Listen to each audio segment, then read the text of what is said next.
what the departure of Seth Jones does to the locker room.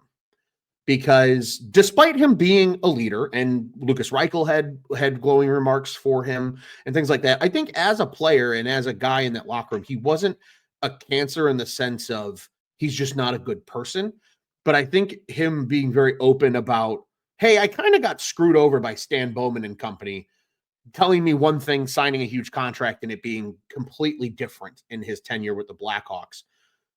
I think that just became a distraction for the team over the last couple of weeks, really, especially coming out of that Four Nations break, because that kind of broke right before the Four Nations face-off break.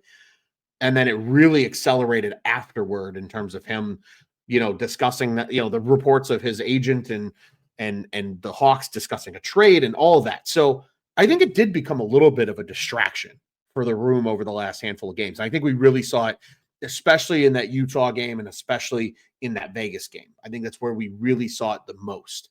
Despite the losses, Columbus, you could, chalk up to they weren't ready to play after 2 weeks off. And then they didn't play horribly against Toronto at home, but again, they still could have probably played better.